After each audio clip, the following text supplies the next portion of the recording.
Hello, friends, and welcome to Unpacking Stories. I'm Mel.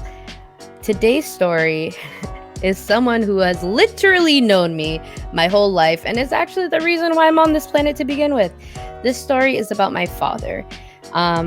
If you've listened to my introduction episode, basically, he was the inspiration for this. We talk about his life in El Salvador, when he left El Salvador during the Civil War, navigating through a new country. We did do the story outside because it was summer, and also the lighting in my parents' house isn't as good as the natural lighting that was outside. So we tried to shoot this outside and record this outside. Unfortunately, and I should have figured this, but I was just so optimistic. There is background noise. It's very apparent, and their neighbor decided to start mowing their lawn. You can still hear it very clearly, but unfortunately, there is that background noise. It's still a great story, and I really hope you'll take the time to listen. While we're here, please take a moment to rate, review, and subscribe to the podcast. If you're on podcast, if you're on YouTube, subscribe, comment, hit the bell notification button. I would love to interact with everybody and have conversations in the comments. If you want to chat or you want to tell your story, I'm Mel Offman Rodriguez on Instagram and Unpacking Stories also on Instagram for the podcast. Without further ado, here's Daniel Offman's story. Daniel Offman, aka Dad, father. I want to start off by saying I feel really lucky and blessed that I have an opportunity to sit with you and talk to you about your journey and your path to where you are today. It's something I've always wanted to do because your story is very multifaceted and has so many layers. And in many ways, it was really the inspiration for me to start this podcast or platform, to be able to talk to people about their stories and what inspires, like what got them to the point that they are. Even though you're my dad and I do know your story, I feel like there's always more I can learn. Also, you've never seen me in a work setting, so this is kind of weird. Thank you so much for being here. Oh, thank you for having me. Let's go back to the 70s, which is kind of where your childhood started. What are some of your earliest memories? Where did you grow up? What was the family like? Can you tell us all about it? Yep, I was born in 1966 in El Salvador. And my childhood was like normal, like any other child. I have a lot of memories of my childhood.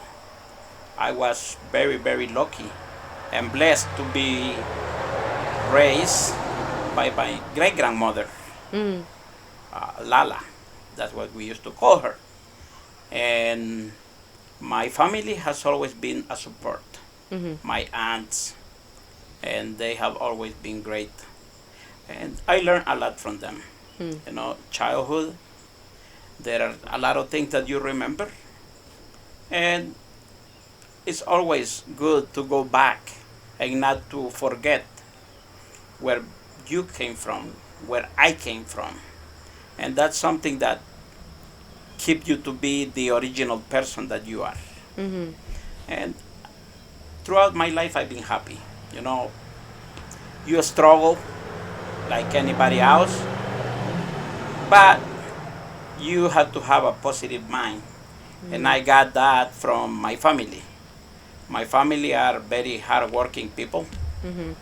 And they are always the kind of people that never say, no, we cannot do it. They always say, yes, we will do it.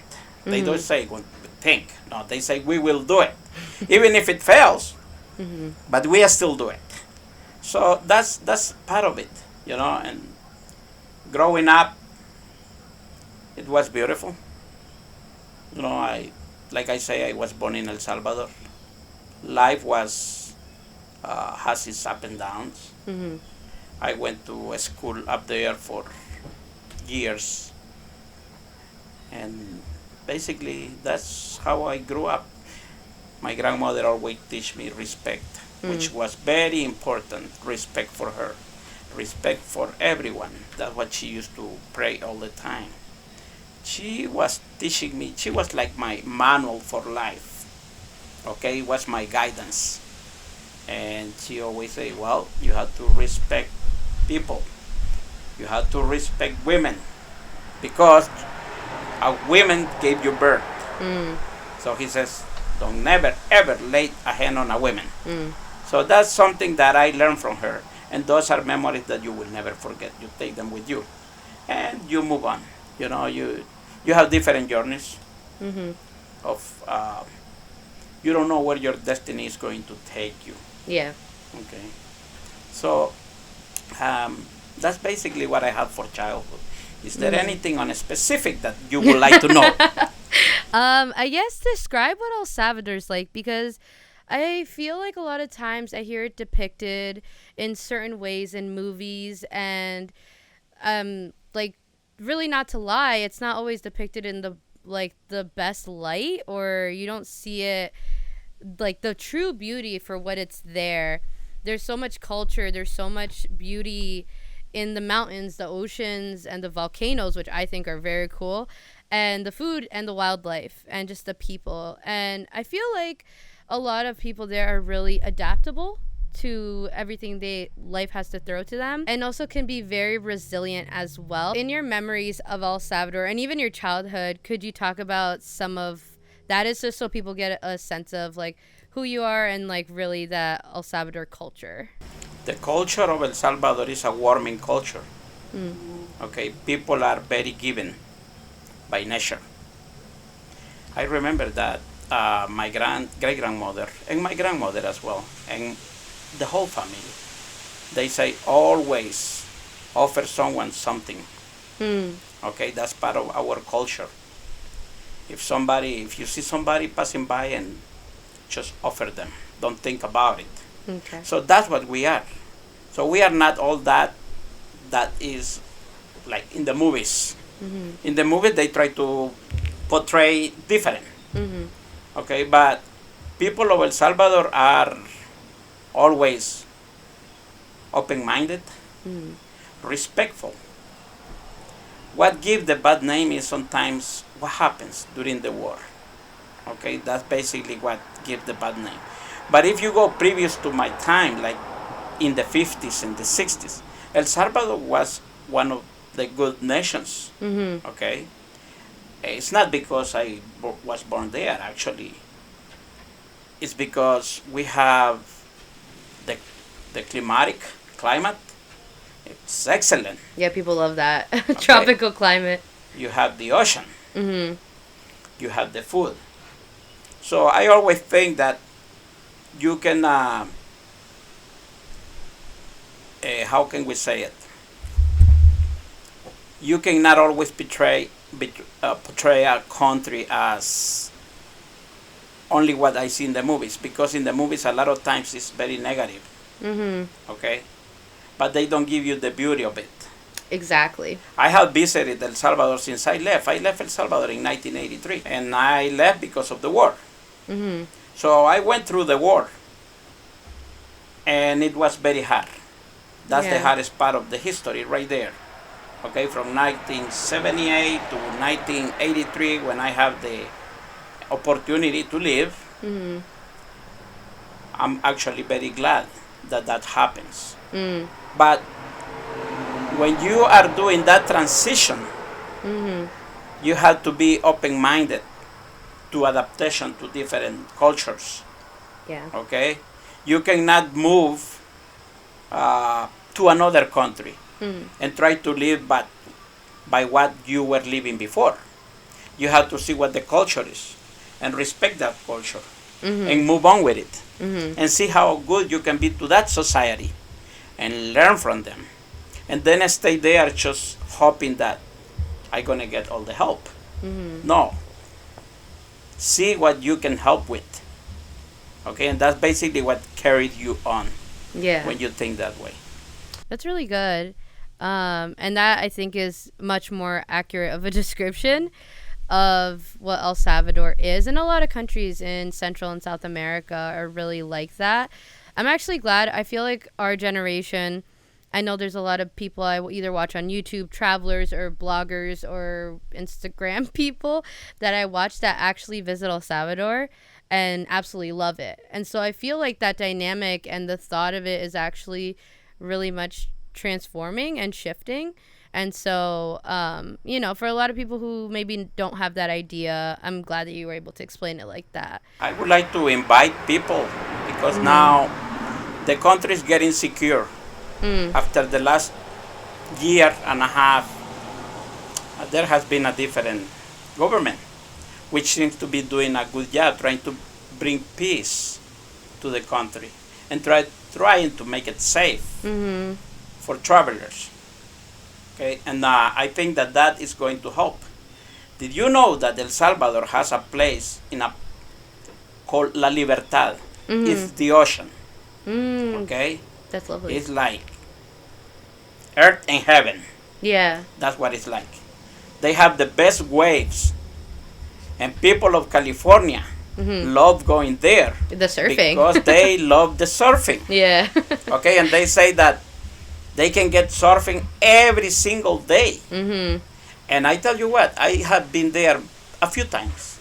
Because since I left El Salvador, I have only visited, I think, 3 or 4 times. Like a handful, yeah. Okay, so, but the few times that I've been there, I have enjoyed my trips. Yeah.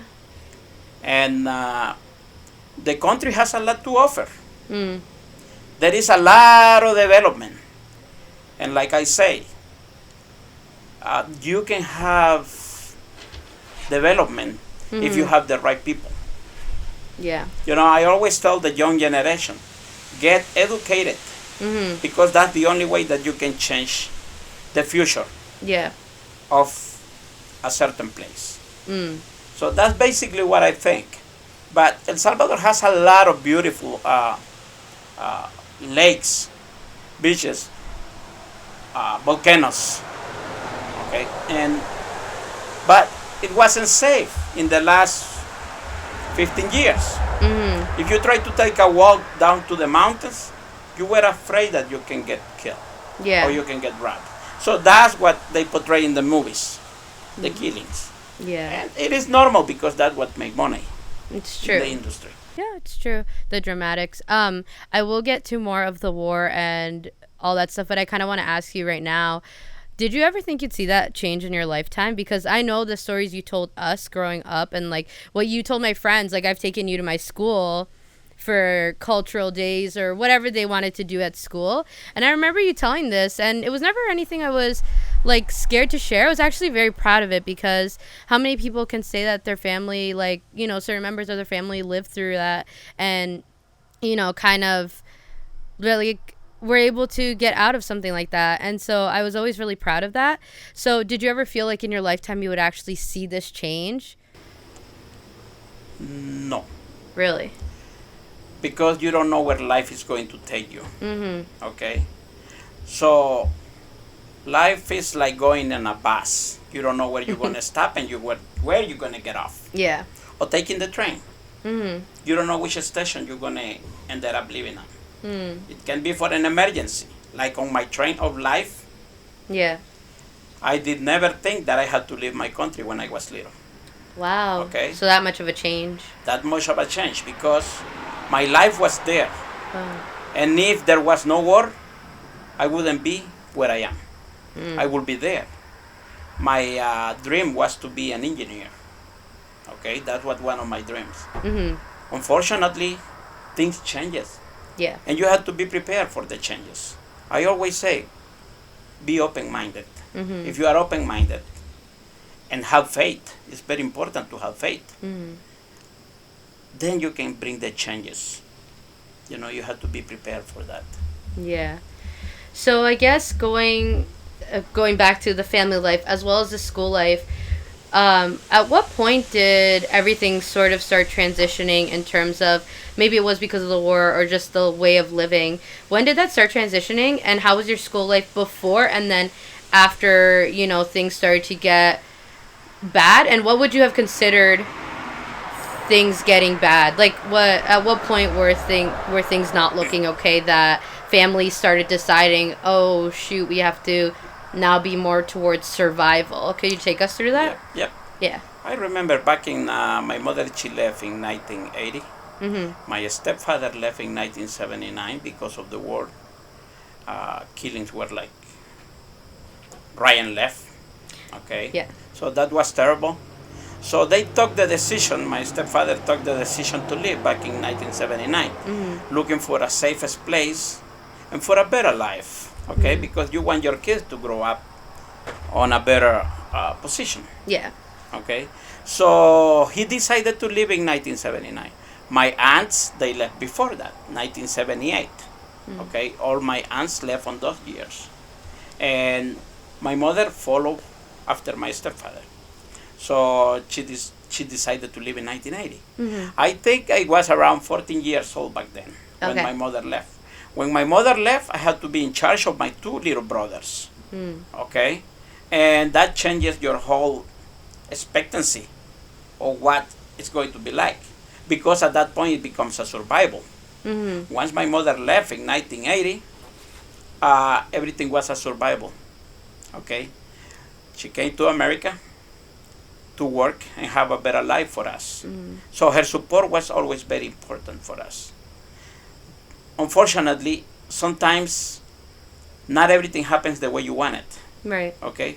But what was very dramatic for me is that I had to leave because of death threats. That happens back in 1980. Okay. Okay? What kind of threats? Like, what was it specific to you, or just like? When it was not safe to be young. They were taking kids at the age of 12 to fight. Okay, and what happened if you were the type of person that says no, I don't think that this is right. But they wanted you to belong either to this team or to the other team. If you were in the middle, you were dead. So they would just kill you no matter. No matter what. Oh, so you Okay. you really didn't have a choice because your choice was either death or go with whichever one just pulled you first. Yes, because it was safer. Because at least if you go with this team, it will be a safe haven. Yeah, the groups. Yeah. Okay, and because then you know that which one is your group. I lost 11 of my friends. Okay, they were assassinated. Ugh. Okay, I was around I would say 13 or 14 when that happens. Okay, they were assassinated. Not only that, their body was burned because then they put gasoline, and so I say at this point I say that it's not safe, and that my parents, they took the right decision to leave before. It's like they knew that was coming. Okay, so they kind of did it before things got Even worse. even worse. So they kind of were like, I guess it's like flipping a coin. You're like, do we do it? If we do it and things get worse, which we don't want to happen, at least can kind of be safe. Was that That kind is of the correct. mentality? Yeah. Okay. Their mentality is that you have to sacrifice yourself in other ways. Because if my mother stayed with that sacrificing over there, but then there is no economical support. Okay, so you need that economical support to move forward. Yeah. So she has to take the decision, and it was the right decision. I never blame for anything that happens because that's part of destiny. And you cannot write on your book of destiny. Your destiny is what is happening. You know, your transition of life. And unfortunately, that's what happens. What pushes me to leave in 1983, if you want me to talk about that, that will be fine. Yeah. What happened in 1983, before 1983, 1981, the revolution was higher, okay? And curfews and death squads. The curfews is that if you were seen on the street after, let me give you an example, at 5 o'clock in the afternoon, Yeah. you can get shot and killed. What were there multiple groups, and then which one was, I guess, responsible for civilians being at home for curfew?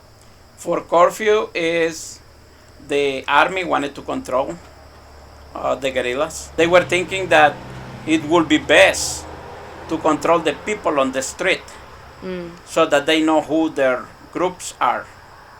And they were killing a lot of people because over there was not any respect for life at that point. I have 3 friends that grew up with me that up to today I will never forget, and it's because they were killed for no reason. Oh. Okay, just for being young Mm. kids at that point. And I will never forget those people. Those are like Mm. always there. And that's what prompted my exit out of El Salvador. Mm. When we have my friends that were closest to us, when they were killed, we came from the cemetery, we went and buried them. Mm. When we came back, the next day, a lady pulled me over Mm-hmm. and a couple other friends. And Did you know her? She's random? I don't remember her name anymore Okay. because it was, I was like 14. Mm-hmm. But I know that she has some information. And she called us coming from the school and she says, "You should leave this town now." And we say, "Why?" "Because they killed these three people, Mm-hmm. your friends. On the list that I saw, your names are there." How did she see this list? Maybe she has friends in the army. Which would be good. I mean, it almost seems like she was kind of a saint to kind of saved you in a way. Yes. Yeah. She helped us by doing that. Yeah. Because at that very moment, I took the decision Mm-hmm. to travel. I used to live close to San Salvador. I used to live on a little city outside of San Salvador, which is about 25 minutes by car. And I took the decision to go and talk to my aunt because my mother wasn't no longer there. Mm-hmm. So I went and talked to my aunt. Mm-hmm. I go, "Hey, Tia." And she says, "What are you doing here today?" I say, "Well, I come in to give you this news. Raul and my friends were killed.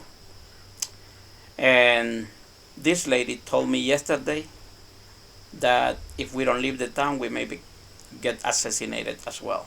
Jeez. So that was the future. Mm-hmm. She says, "This will not happen." My aunt was a lady that I will never forget because she was very giving. Mm-hmm. And she says, "Immediately, I'm going to send a truck to pick you up with your brothers, and we're going to bring you to my house." So that's how, that's why I told you, my family, when they take a decision, they don't plan for it. Mm-hmm. They are the kind of people that if they see you in danger, they don't think twice. They pull you over. And that's what you need on that type of situation. And that's what she did. And thanks to her, I'm here as well. Yeah. Because she saved me. She never said no, but she says, "No. Immediately, you are coming." So I remember she hired a truck driver that went and we get all our stuff from the house, what we could, and then we loaded the truck and they bring two more people to help us. Yeah. And I was in charge of my two little brothers back then. When my mother lived, when she left, it was very hard to live. It was very hard to parenting two brothers. Yeah, and okay. You're what, 14 you said? I was 14. Yeah, so you're 14, basically I guess the household, what do you call that? Household, not parent, but like the guardian of the household? The guardian, basically, because my mother asked one of my aunts if she can look after us. Yeah. And she moved with us in the house. Okay, I was going to ask, did anyone stay with you, or were you just like by yourself since she left? She moved with us and her other daughter. But she was never home because she has to sustain herself economically. Right. So she has to go out every morning and work. So basically I had to look after my brothers. Okay, and that was part of the life. So that helped you to mature at a faster rate than what you think. But in a way, I will never regret. And I'm happy that I did that. Yeah. Because that's something that helped me to move forward in life. So that's basically what's... So your school life, I want to still touch on this. Your school life before all of this happened, to the point where you had to stop going to school basically because, like you said, you were going to just leave. It's about survival. What was that like before and after? The school was I remember most of my schooling between the sixth grade up to 10th grade. Mm. Okay, and the schooling wasn't fun anymore because you were in the middle of the class when the army comes and they are looking for such person. Oh, And jeez. over there, I don't know when you say uh, what does we call that? I forgot the word for it, but human rights. Mm. There was no such thing as human rights for us. So you come and tell me about human rights. I can tell you that when I Mm-hmm. was little, we didn't have no human rights. I Mm. never saw anyone of human rights coming to see me and say, "Kid, are you okay?" Never. So, but that's what helped you. You know, the army used to come, and a lot of my friends were very upset at the army because the guerrillas. Let me give you an example. Mm. The bus is coming by, and the guerrillas come out and set the bus on fire, get everybody outside the bus, and set the bus on fire just to upset the government. Mm. The government, because we were already 14, they Mm. were uh, very demanding. They want to know who did that. And Mm. when you didn't answer, guess what? You were in trouble. Even though you would have nothing to do with what happened So you a just quarter need of a somebody to mile, but blame? they just assume Oh, jeez. that because you are young, that you are the one that did it. Mm. So a few of my friends took the decision at the age of 14 and 15 to leave and join the guerrillas. Mm. And they say then you should do that as well. Because they say if we die, at least we fight for something. And the gorillas, sorry, I just want to make it clear. The gorillas were the, like, group of the government? No, it's a group that fights against the government. Against the government. Okay, okay, Okay. gotcha. So that's the group that was recruiting our Understood. kids. You know, I can tell you a story Mm-hmm. because I was in charge of my two little brothers. Yeah. And after school, I have to look for a part time Mm. because there were some difficult times economically. And I have to go and see a neighbor that Mm-hmm. I know that they have two buses. So they did a route with the buses. Mm. So I asked them if I can get a job. And they say, yes, you can get a job after school if you want. So at the age of 14, I got a little part-time job. Okay. After school, Mm-hmm. I went and I was a helper in the bus. One day coming back, we went from the small town called Apopa all the way to Parque Libertad, Liberty Park. Mm. Okay? From those two towns, that was the route that we made. So coming back from Apopa, back to San Salvador basically, to pick up more clients. Were you just driving them back and forth? It was Yes. kind of like a bus service? Yes, bus Okay. service. I was a helper. I wasn't a driver at that point. I was only 14. Mm. So I had to scream. We're Mm. going to Apopa. Do you want to go to Apopa? Yeah. You know, and I will never be ashamed of that because that was part of work. Yeah. You know, that was part of earning money. Mm-hmm. Okay? And I was always thinking, money for my brothers and money for me. That's going to be great. Yeah. So, coming back from Apopa to pick up more customers in San Salvador,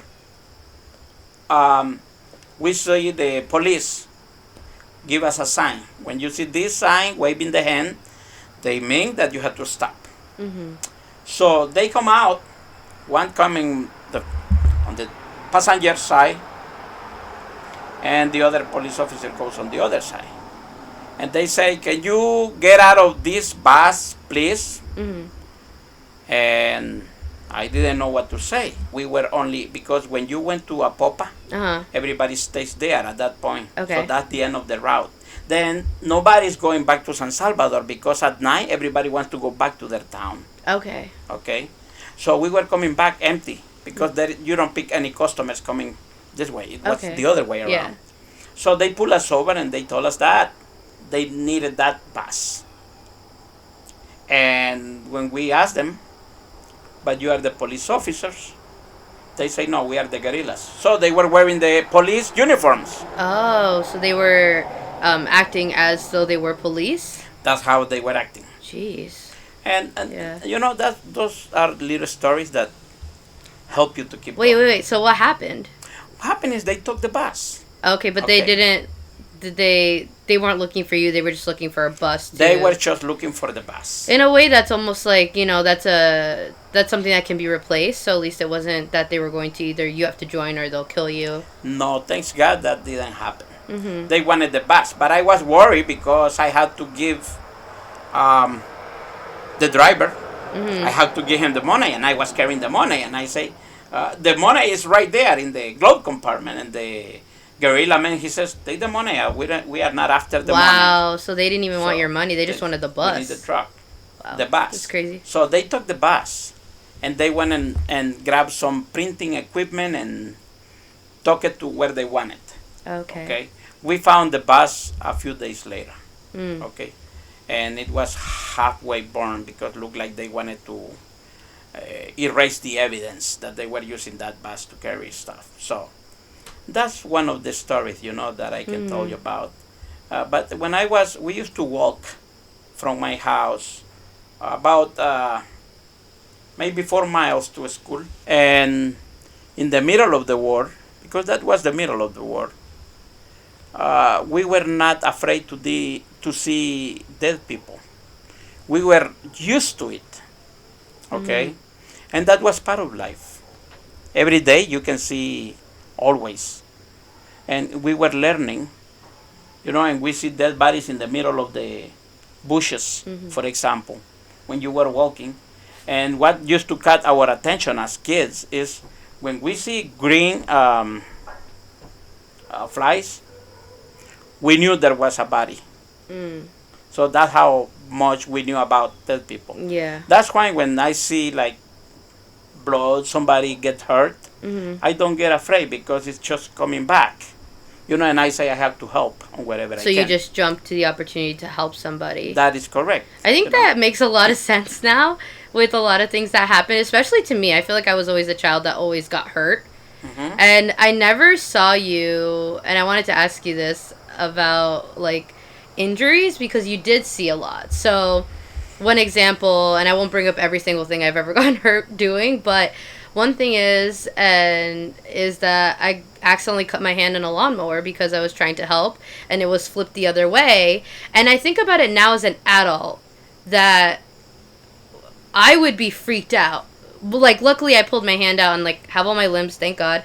But I think about that moment, I'm just like, how I would be like, you jump to help, but at the same time you're like, oh my gosh, that's so gross if you're not used to seeing blood and all that stuff. And I'm sure my hand was not a pretty sight.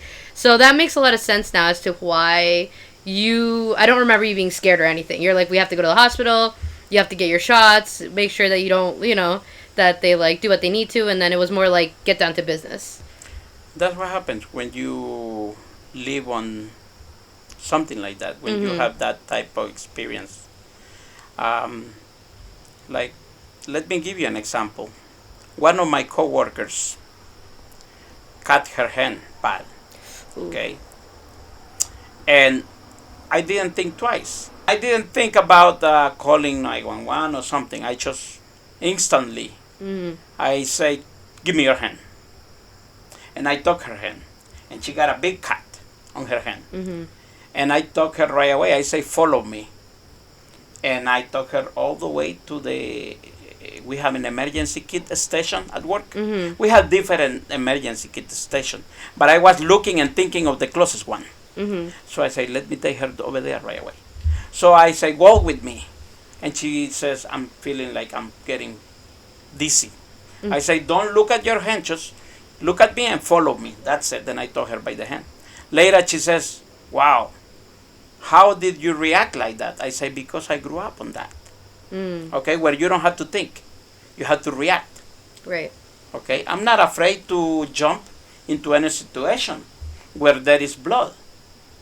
Because to me, life is precious.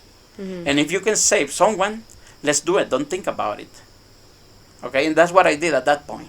And she came and she said, thank you for what you did. I say, no, it's human nature. I say, this is what we do in life. She says, I wouldn't have the idea to do that. I say, well, every person grows in a different environment. Right, that would cause them to. be able to react in different ways. And that's basically Yeah. uh, how we go about it. So if you were to sit down, if you could go back to your youth and just sit down and chill out, who would you say you were back then? Well, I was just like a normal kid, a normal boy with dreams. Okay, my dream was always to help and to get educated. I always believe in education. For me, there is no maybe. Okay, I remember one of my kids, I don't mention names, one of my kids, he came one day. Well, I already gave you names, I guess. Anyways, he came one day and I say, young man, what are you going to do in life when you finish high school? I hated that Nothing. question. I want to work. I said, no, for me, it's not that you want to work. Mm. What do you want to do in life? I don't want you to tell me that you're going to finish just high school and go to work when you have the opportunity that I didn't have. Yeah. And he says, whatever. I say, whatever you take is better than nothing. Yeah. So, and I'm glad that they changes his mind and he got a career and he got a bachelor degree. It's interesting because, and this probably goes back to because of how you grew up and not having those same opportunities as, you know, like what you were doing at 18. I was just trying to apply to college, get my driver's license, and, you know, it wasn't about survival or like at 14, whatever the age may be. So I think it is different when, you know, people do have their own paths, but it was because of the fact that you grew up in such a different environment that didn't have those opportunities that to you that was always like so important to get that education and career and, you know, to try and do that. To me, always I believe the education is the key to success. Okay, we have a lot of people that have education degrees in El Salvador, for example, but there are no jobs opportunities for them. So what happened with them is that they discourage and they say, well, I went to college, I went to university, and I don't get a good job. So why my son should get educated? I say, no, don't make that mistake. Always teach them that education is going to be their key to their life. Just because now you don't have the opportunity, that doesn't mean that your kid will not have it. I say prepare them. The best gift that you can give to any kid is education. You know, we don't have to misunderstand it. Because some of us sometimes believe that giving our kids an automobile or giving them like the best sneakers or the best shirt brand name, that's going to make them better. Money doesn't make you better. It's just the education that you have, the respect that you have for life. You know, that's basically what's on it. Yeah. And that's a good philosophy to have. I mean, personally, I love going to school, and I also would like to believe that you should, even outside of school, right? Just in life, you should always, like, be almost like a student. Especially in a time like we've been living through this year, you know, there's a lot of people who are like, wow, I took these online courses of things I never thought I'd be able to do, but now that I have all the time, I can do it. And so never stop being, you know, almost a student of what you're even learning. Let's say you're at a career for 20 years. Everything's going to shift, actually seen. Yep. So it's almost like that philosophy just goes beyond just the school. It's like always just want to learn from people around you and learn, you know, educate yourself more because you never know what it's going to be, whether it's in whatever subject or whatever life, anything that you want to learn. What was the Civil War actually about, and how did it impact everyday citizens that were living in El Salvador? Well, the war started, I believe, was in 1977, somewhere around there. And it started because there was too much oppression from the government. Yes. People were afraid to speak. You didn't have the freedom to speak. Because if you speak, you were afraid to get killed. And that's what uprises this group of guerrillas. Okay? There was always an interest from going back to political. You know? Everything is political in life. It's crazy. And that's what brings most of the wars. That's why we always say, what killed most of humanity: Mm-hmm. politics and religion. Mm-hmm. So, but you don't want to get too much into it. You know, living through it, it happens what it happens, Mm-hmm. and it happens for a reason. You know, I didn't expect that to happen. You know, and I know that up to today there are kids suffering that, and I always think of them because I went through it, and that's why I always say appreciate what we have. You know, not everything is given for free. Yeah.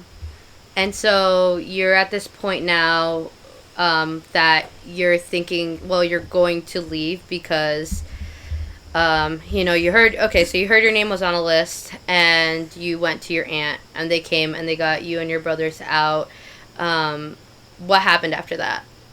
With that, when I left my town, I believe was around 1982. I think Oh, I left. along those lines, really quickly before we go into beyond that, what was it like, I guess, seeing your home for potentially the last time? Because you, like you were saying, you don't know what the next day holds. You don't know if you'll be back. So what was it like coming, like closing the door and not really knowing, or did you even think about it? No, you don't sleep when Mm-hmm. that happens because you can hear people screaming in the middle of the night. We used to have a group of persons called the Dead Squad. They come and they pick up people that they believe were bad people and torture them and kill them. So that's one of the situations that we run into. So were they kind of like trying to fight for the civilians, fight for the people in the country? The guerrillas were trying to save the people, Okay. but they didn't. I will never agree with them, and this is why. Yeah. Because in order to save the people, you don't have to destroy the country. Mm-hmm. And when you do that, the infrastructure of the country get destroyed. What happened after that? You put your country behind. I say, if we destroy these bridges and the power lines, you are not hurting the government. You are hurting the people Mm-hmm. that use it. The people crosses that bridge. Now the people has to swim to cross that bridge. And what happens when the winter comes? Over there we call it winter, but it's only rain. So what happens when the rain comes? Yeah. It overflows. That's why you have a bridge. It overflows, and a lot of people die trying to cross. So a war always bring you back, not forward. Mm-hmm. And that's why I always say that Central America was brought back at least 25 to 30 years behind because of a war that was senseless. In 1995, they ended up signing up a peace agreement Mm-hmm. because they knew that they fight for so many years and nothing was accomplished. Also, everybody, I'm really sorry. One of the neighbors decided to mow the lawn, so we're just gonna try to speak a little louder, and hopefully this sounds okay. I hope so. So they were always thinking that they were doing the right thing. They were protecting people, don't get me wrong, In their own way, they were trying. in their own way. Yeah. You know, and they were very respectful a few times, I remember. Mm-hmm. But they were also killing people, Right. okay? Because if they believe that you are relative to an army, such and such person, they will kill you. Or a political figure as well. Yes. Okay. And there are movies that you can see that take you back to the war. One of the closest movies that you can see is called El Salvador. Mm. It's an old movie. Okay? I relate to that movie a lot. I also remember the movie called Romero. Romero was a priest of San Salvador. Mm-hmm. Monsignor. He was Monsignor. Everybody loved him. Everybody loves him. Because he used to go and he wasn't afraid to speak out. Mm. And to say that instead of killing ourselves, we should help ourselves. And he was protecting the campesinos, the farmers. Mm. And he was outspoken about it. So we know basically who killed him. Okay, we know. But that has always been denied, Mm. you know, by a group of people. Mm-hmm. You know, we were always getting help from different countries as well to fight. But as a young person, I didn't see any future, so I had to leave. In 1983, I remember the day I left. It was late in the afternoon. Well, when I say late in the afternoon, it was 3 o'clock. Yeah, and to fill that gap in between so that you can go into leaving El Salvador. So you went to your aunts, they came and got your brothers, and then you guys all left. And then what were the days leading up to that? How long was that in between you leaving your home, going to your aunts, and then going to leaving El Salvador? When I left the little town where we used to live, we call it Colonia. Mm-hmm. When I left that little town, when we left that little town with my two brothers, after that, we went to San Salvador to my aunt's, and we lived with her and the rest of the family up there, some of the family members of hers. I left like 8 months later. I lost that year of school. Because Was school still going on? school were going on in the middle of the war. Wow. Okay. Okay. And the teachers were always teaching us. Like, I have some experience where teachers were teaching us more about the war than real schooling. So you know that at that point, these teachers side with this political party and not with that. So we were caught in the middle of it. But I spent with my aunt, I think about 8 months before I left. Okay. My two brothers stayed with her because my mother was able to get me a visa to move on. Okay, so I was the lucky one. And my brothers were not at risk as much as I was because they were younger. Oh, I was going to ask, what was the age gap between all three of you? There's three, so how many years? We, all together, I don't know if I told you the story, we were 4. You didn't say the story, no. Okay, so Yeah. now you know it. Yeah. So we were 4 altogether. I was the oldest one. Mm-hmm. Then there was my brother that we were, I think, 2 years apart. Okay. Hernan. He died when he was 10, but he died of a natural death. Okay? And then we have my other 2 brothers. So the gap in between me and my brothers is about 3 years apart. Okay. Okay? My youngest brother is like 7 years apart. So it's a big gap in between. So they were not at that risk that we were. I left in 1983. Okay. And that's basically what happens. So you leave, what happened? So you leave your aunts, and then what happens after that? Well, I was turning 18 at that point. Mm-hmm. And for you to leave the country, you had to be 18. So I had to wait a little bit until I turned 18. They got me a passport and my paperwork to leave. And I remember, because my mother wasn't there, my aunt has to sign for her so that I can get a passport. And then they arranged for my visa and move on and move forward. Mm-hmm. You know. But I remember that happens in 1983.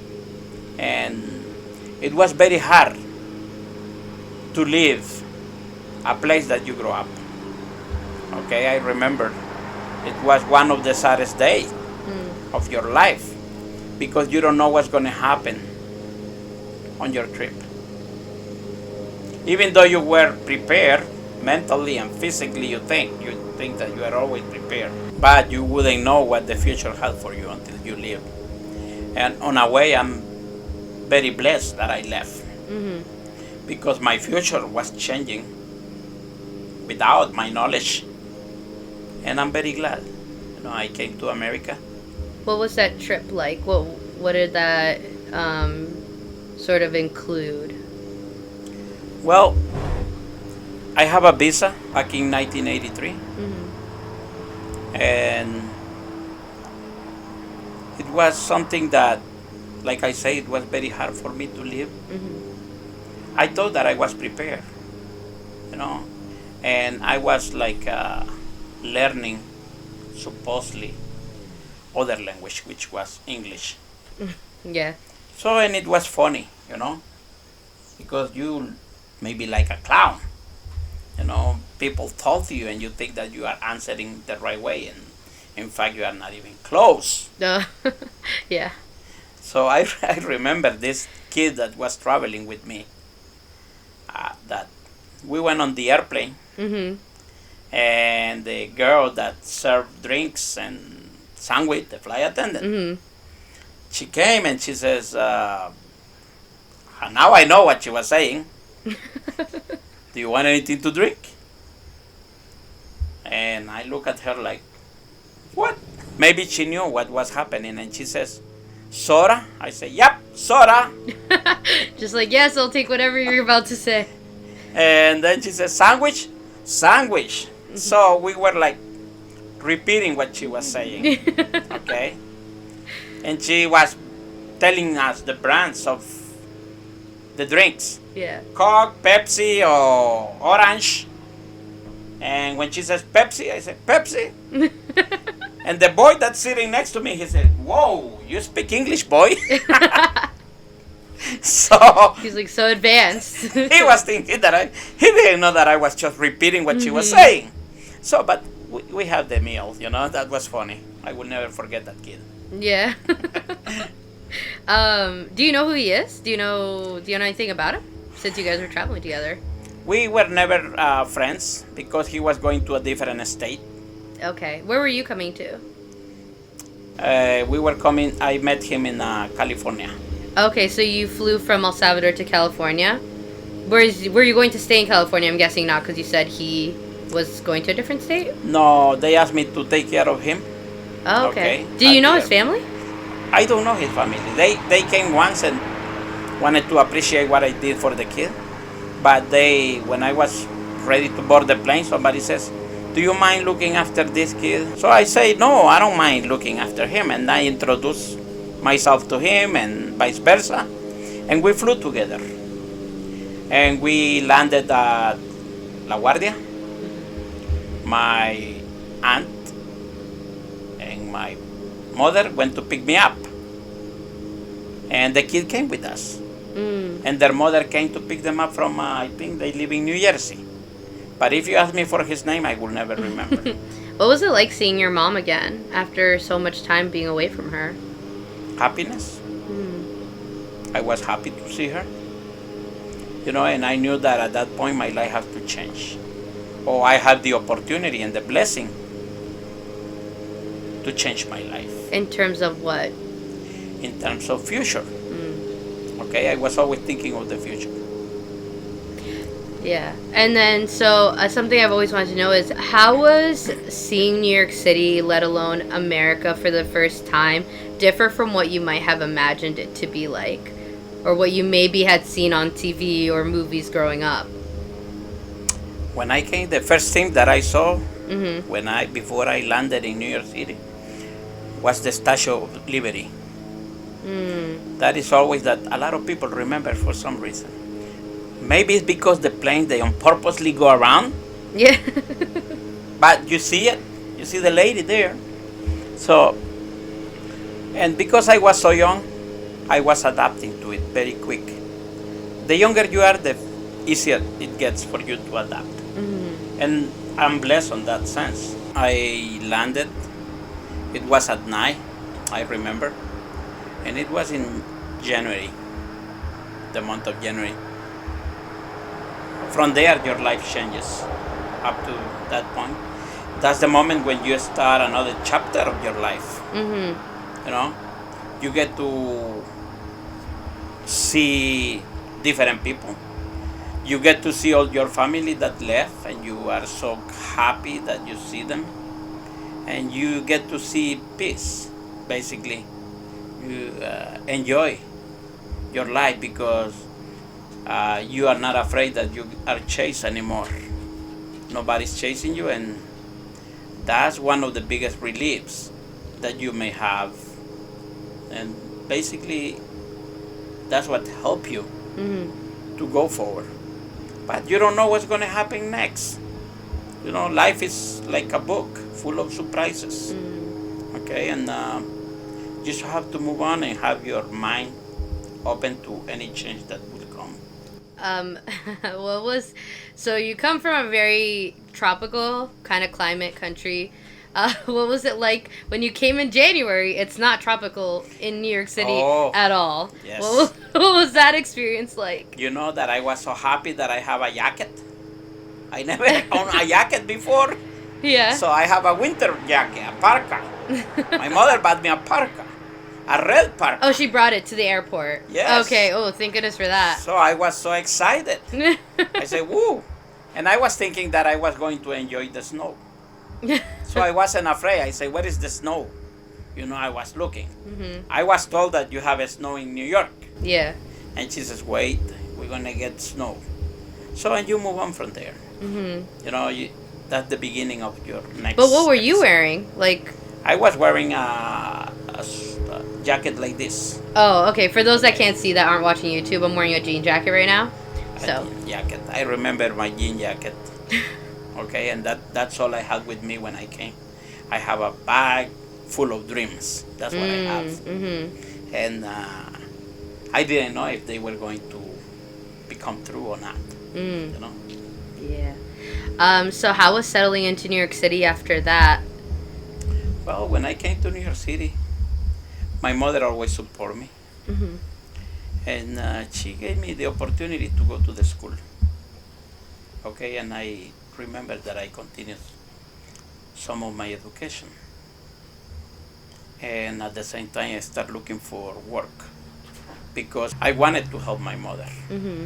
Because I know that she has to pay for my trip. So those are things that start changing for me. And then you see the biggest changes is the safety. Okay? There's nothing better than when you put your head on a pillow that has no bullets. Yeah. Okay, that's basically what it is. That's a very powerful statement. Yep. So I'm very blessed that I had the opportunity to live. I never regret anything of my life, any episode that I went through. I never regret anything from my childhood, from when I was, I don't remember, but my great-grandmother used to tell me that I wasn't the quietest kid.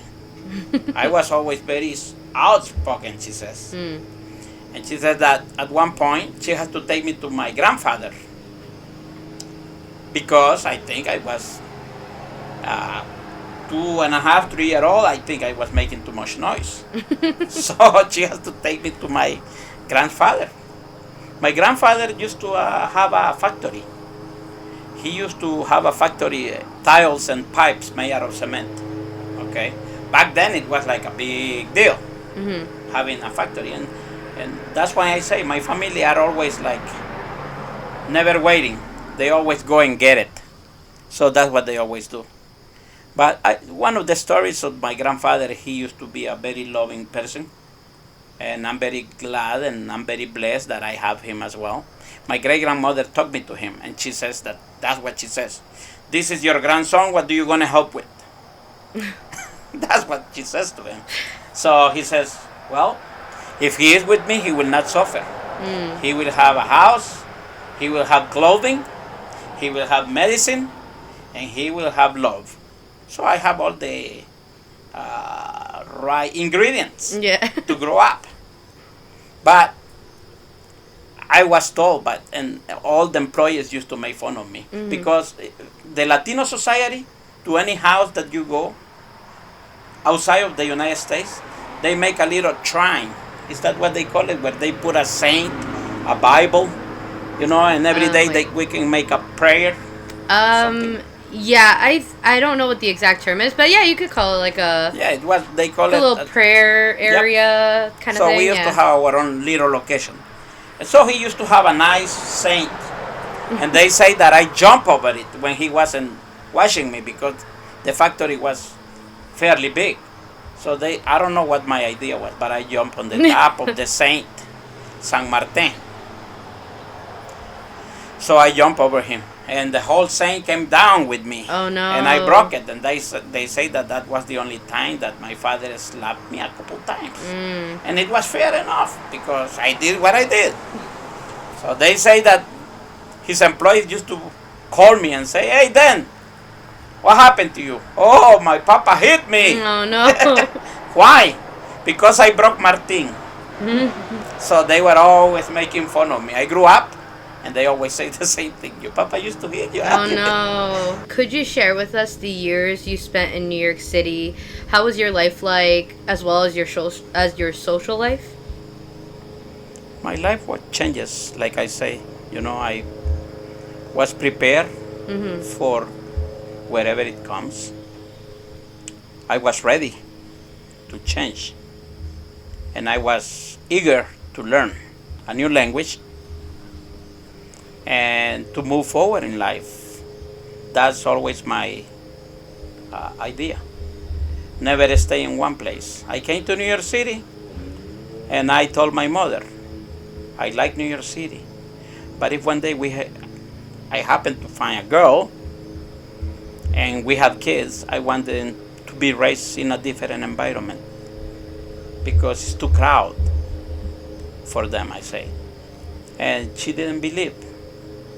She says, where are you going? You don't know anyone here. I don't know where. I say, but I know I'm going to be moving. And here we are.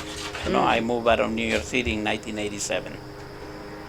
And I met my wife in 1985.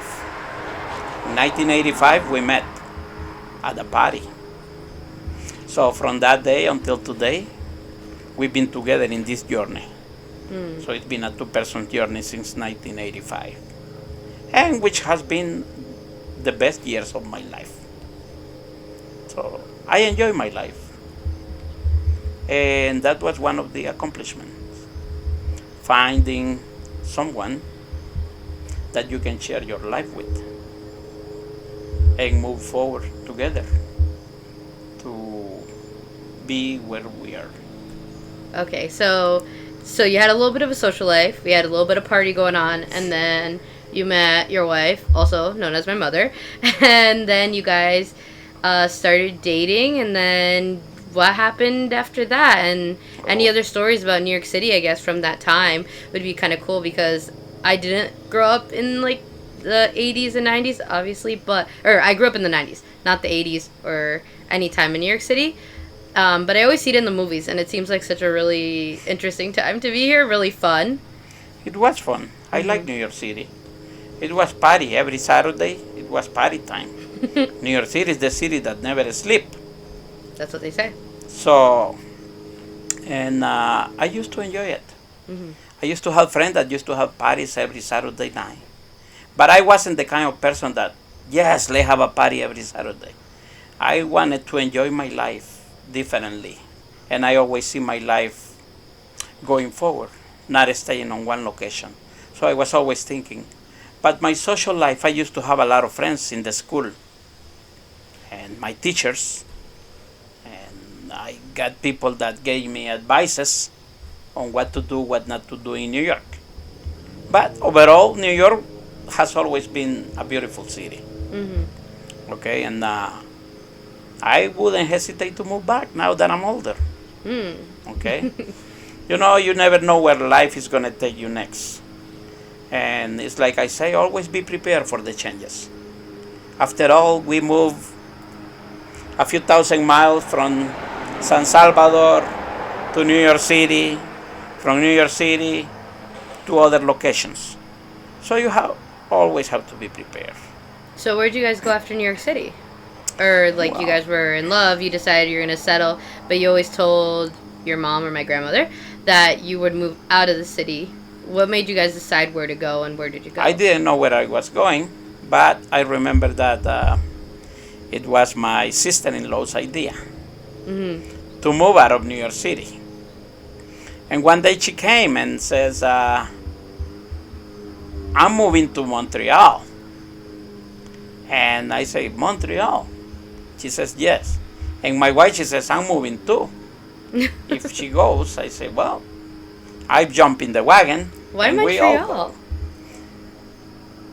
They wanted to have a different experience of life, I believe. Okay. And more opportunities. Because opportunities were depending of your location. Okay. And that's why they decided to move. And I say, yes, I like the idea. I say, I love Plattsburgh. But if an opportunity take me away from Plattsburgh, I go. Mm-hmm. Okay, because that's what we are. We are only the people that pass through the earth. You are not here to stay. We are here just to explore Mm-hmm. and move on. So I like that, and I've been lucky that I have the blessings to have the wife that I have, and she always says yes to my craziness of moving back and forth, because the idea wasn't hers; it was my sister-in-law, and then I say yes, and we just make it up and move out, and that's how life take you. You just never know, and I don't regret it. Moving to me is not a bad thing. It's always something positive. Mm-hmm. That's how you have to look at it. What can I learn from it? And that's basically where we ended up, Montreal. We ended up in Montreal in 16th of February, 1987. Wow. Yep, 1987. Coming from New York City to Montreal, you go like from a tropical New York City to Alaska in Montreal. Because I went from half inch of snow to 30 inches of snow in Montreal, that you can hardly see the houses. That's how much snow they have. And I say, wow. You're Why like that. did You got your snow that you wanted. I say I didn't know that they have this much snow. I know it was cold, but not that cold. So and we ended up in Montreal. It's very interesting that you always moved in the depths of winter. And it's funny, I didn't know you guys like got there February 16th, which is also my birthday, so it's kind of funny that Oh, did you forget? um so one major city to another, you guys go to Montreal, and how was settling yet into another culture, but kind of differently in the way that Montreal is another melting pot of an area. It's cold, like you were saying, was definitely one of them. But on top of that, there's also much more languages. So you hear more of obviously, the French being in Montreal. And then you just hear just a bunch of different cultures. What would be like the differences you think between the two? well, the biggest impact that you see is, I was 20 about when I moved to Montreal. You don't read about geography that much. I didn't, at least. So I just say, okay, move on. And not expecting a lot of changes, Mm-hmm. like the culture. Montreal has a very European style culture, Yeah. okay? A different language. You have French and you have English. French is predominant, at least in Montreal and in Quebec City. Mm-hmm. So that's what one of the changes that we have to adapt. Mm-hmm. And we did. I forgot my French already. But at one point I was able to speak and to understand, and I still do. Okay? But I don't practice it every day because I move into a different environment. Mm-hmm. So it was a blessing. I always see things as a blessing. And when something goes wrong, I see it is because life wanted you to learn something out of it. So I never see it like a failure. I never see something that happened on the negative side. I never see it as a failure. I see it as a setback Mm-hmm. and restart it from there. I never say, no, this was a complete failure. I never believe in failures. I believe that we can be better. That's what I always believe in. That we can do better. And that we are always learning.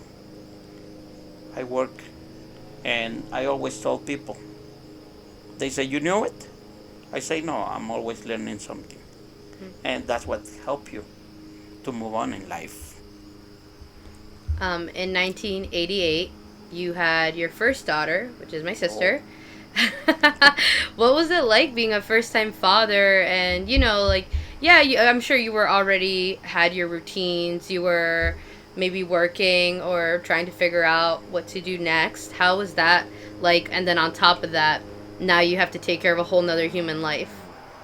Well, I think that my wife was more prepared than myself. In what ways? She was more mature, Mm. okay? And I said, really? Expecting a baby? That's great. And but we were happy, Mm-hmm. and we knew the challenges coming forward, because at that point it's not only two people. You had to think of another person, and you had to move on with that person. It's an experience of life that you enjoy the memories after, not at the point that you are there. No, the memories are right after a few years later. But we never regret it. We have been very happy and very blessed to have our childs. I know education is such a huge thing as you've talked about. So what did you do moving forward? Well, when we moved to Montreal, when you first come, for example, to Montreal, they don't let you work. Interesting. Yep, Montreal has a different way of doing things. I mean, Canada, at least Quebec. They don't want you to work. You are a newcomer to the country. So they assign you a medical card, Mm-hmm. a Medicare card, whatever it's called, and then they help you to get on your feet and move on. So that's something that I found very grateful that they did for us. Mm-hmm. But we were never the type of people that wanted to sit down and wait for to be served. Right. We wanted to help the society. And I remember my sister-in-law and my wife, they say, we want to work. And I say, why? Okay, we're going to work. So I remember we went back to the offices of immigration in Canada. And actually the officer was surprised to see that four people, two couples, that's in 1987. I'm just going a little bit back. Okay, yeah. We went and we told them. They say, you don't have any appointment today. Why are you here? And we say, well, we want to work. And he says, okay, do you want a social security? Is that what you want? Yep, we need a social to start working here. And the man, he pauses and he says, I'll be back. So we think that he went to his boss and he says, there are a couple crazy people that want to work. And then he came out and he says, okay, if you want to work, I'm going to give you a social security. And that's where our life started. Wow. Okay. Then we have Jessica, 1988. And it wasn't easy, Mm-hmm. but we were always adapting. You know, we live in our means with what we have. Money doesn't make you happy. It's how you live your life. That's what I will always tell people. You can be the richest man on the planet, the richest women in the planet. But if you are not at peace with yourself, you will never be happy. Mm-hmm. So that's what I think. So going back to did you work? Did you go to school? You started working because you guys were asking to work. What else what kind of jobs did you have? Oh, what kind of jobs? I remember the first job that I got in Montreal is they used to do women sleeping wear, okay, Oh, clothing. yeah. Because I didn't speak any French, and being Montreal being predominantly French, I went out looking for work. I go into this building and I walk and I say, are you hiring, in English? And the man, he says, fill out an application. So I fill out an application. And he says, do you speak any French? I say, very little. We are going to the school because when we came, we decided to enroll on courses so that we can catch up with the language. Your mom, myself, we decided to do that. And that's what helped us.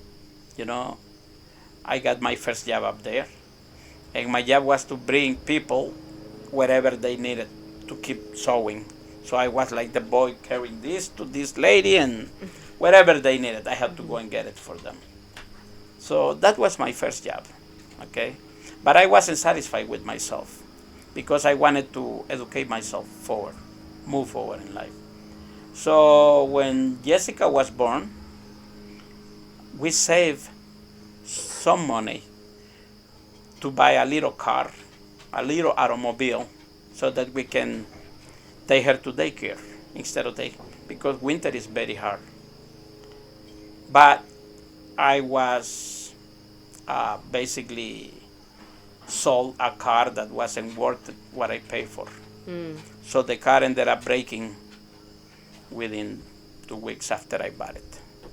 So all our savings were loose on that case.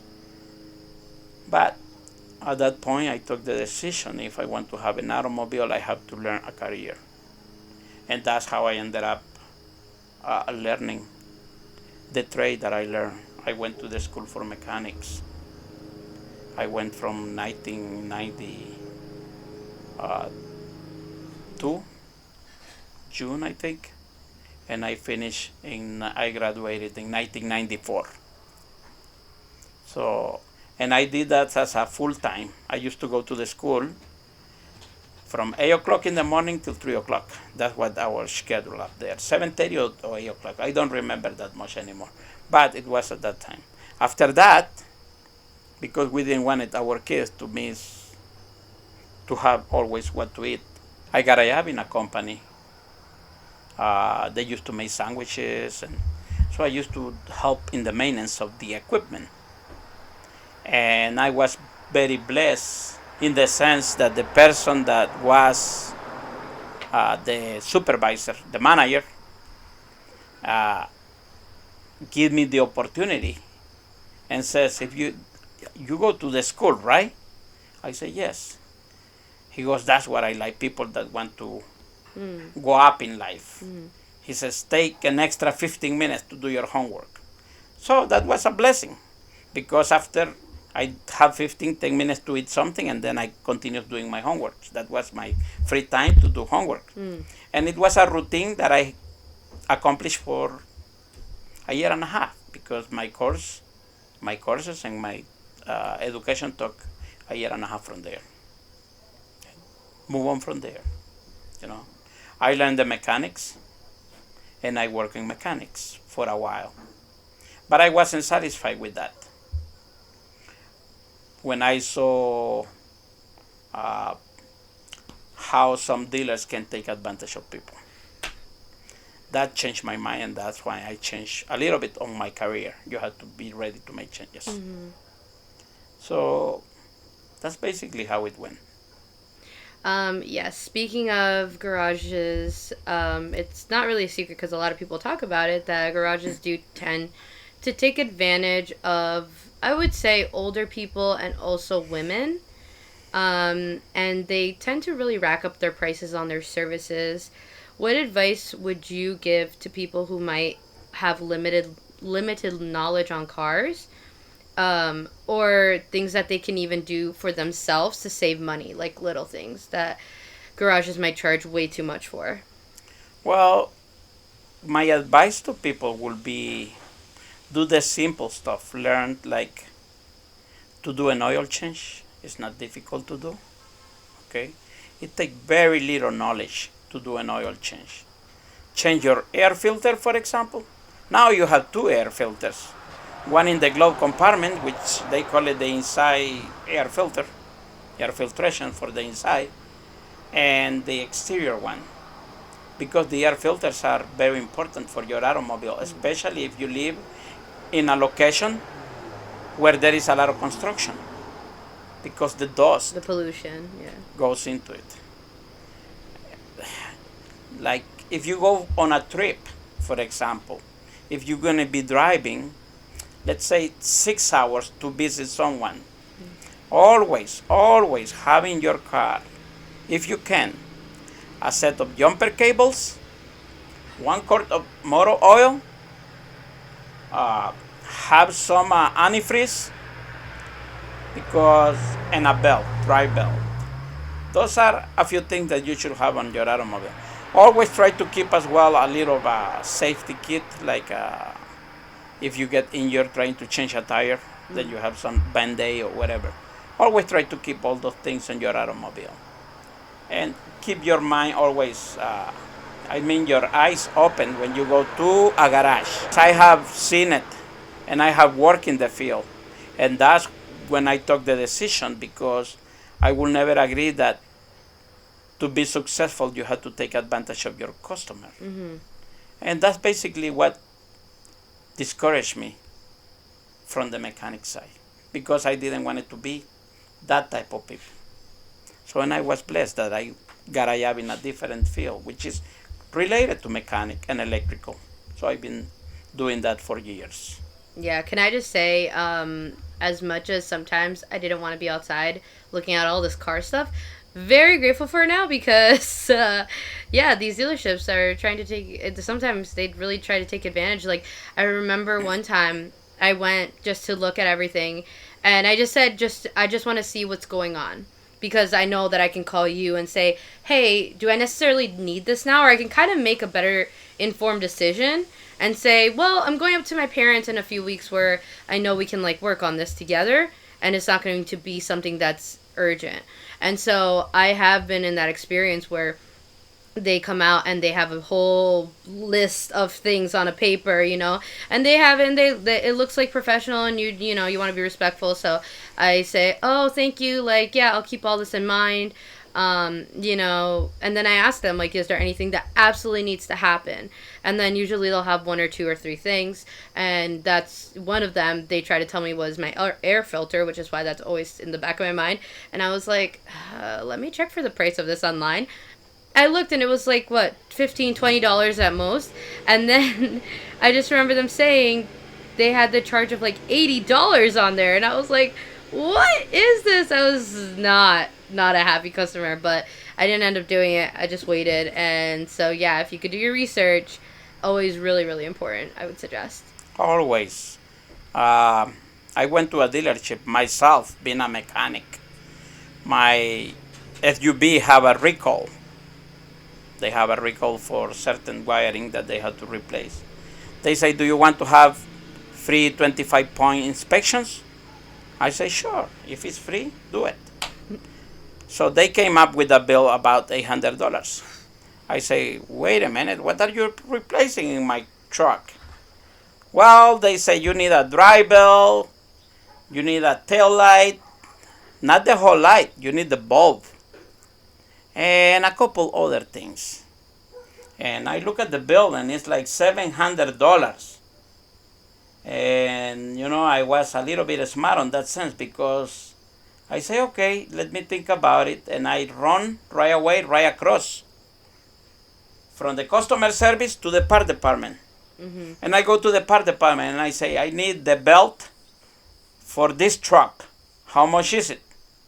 The person, he look at it and he says, it's going to cost you, I think it was $47. And then I look at my bill. And on the service department, they write $78 for a belt. I say, how can the price change from one door to another? And they didn't like that answer, because I don't like to be taken advantage of. Mm-hmm. And I hate that when people try to take advantage like that. The customer has to be treated with respect. That's what I always say. I used to do mechanics for people, and I used to be very sincere with them. Mm-hmm. I used to tell them, this is what you're going to pay for the parts, and this is what I'm going to charge you. And they were always happy. Mm-hmm. There was always people looking after, can you do my oil change? Can you do my brakes? Can you do a tune-up? And I can tell you stories of people that were almost ripped off. Mm-hmm. I remember a friend of mine in Canada. He says to me, can you look after my blazer? Back then, blazers were very popular. Mm-hmm. And I say, what is wrong with your blazer before I start? I don't have any time, I say, because I work and I come here late, so I'm trying to cut down on services. He says, well, I was told that my engine is damaged. I say, really? Your blazer is what, 5-year-old? He go, yeah, I'm surprised. I say, got my attention. I say, okay, leave it with me. Leave me the key and I'm going to look. So I call him. because I start taking everything apart and looking at it. It has a broken spark plug cable. So it was firing not in 6 cylinder, it was firing in 5 cylinders. So the car was always shaking. Okay, that was one of the problems I remember. And I look at the oil, it needed to be changed. And back then it used to have a cap and rotor, so I was going to replace it. Then I call him and I say, listen, if you want me to fix it, I can fix it for you. I don't think it's the engine. I think it's your tune-up, what you need. He says, no, but they just did a tune-up in October. And I fixed it for him in December, I remember. I say, they did a tune-up in your car? I'm not trying to get them down. I say, but look at your spark plug cable. They were never replaced. And he says, really? I say, look at it. So I took everything apart, show it to him. And he was very upset at the garage. And he went and fight with the garage after we fixed it. Because he says, I give you the green light. Buy whatever you need. Install it and then give me the whole bill. The whole bill cost me, for the parts and the labor, I think we charged him like $175. Okay, we are talking 10 years ago, 15 years ago, more. Okay, $175 versus 2,500 that the garage wanted. Jeez. For the motor. So that's where they take advantage. And that's why I basically left the mechanics, because I didn't want it to be the person that is taking advantage of the customers. Yeah, well, I'm very glad I know about this stuff now because, yeah. It's funny because when I go to, I've been to garages just to see, because sometimes if a light comes on, I'm just like, well, the least I can do is pay for them to just look at my car. And actually, most times I don't think they should even really charge you to just look at it, right? Maybe a small fee? I don't remember. It's been a while. Depends. Yeah, it depends on it. But yeah, I guess it depends garage, dealership, and where you're going. But yeah, so I've been to places before, and it's funny because when they say something and I hit them with the knowledge and the words that are all inclusive of car things, then they kind of just look at me like, oh shoot, like, she knows. It's very funny. It's almost funny. I laugh on the inside, even though on the outside I'm kind of annoyed, because I'm like, what are you doing? Like, this is, people are a lot smarter than you give them credit for. Following that, what was life like, in Montreal, and then past that, because that wasn't the last time you ever ended up moving? Well, Montreal was great. It gave me more education. Okay, I do appreciate all that. My education from Montreal is what gave me the work that I have today. They are good in that sense, but it's very hard to get a job if you don't know someone. If you want to get a decent job, basically, you have to know someone. And I have the opportunity to work across the border because I was inclined to speak more English than French. And they needed somebody with technical background and air conditioner and be able to translate between two offices. So that's basically what moved me, the opportunity of work. Different job, different opportunities. I always looking at life as a window of opportunities where you're gonna open and you can see.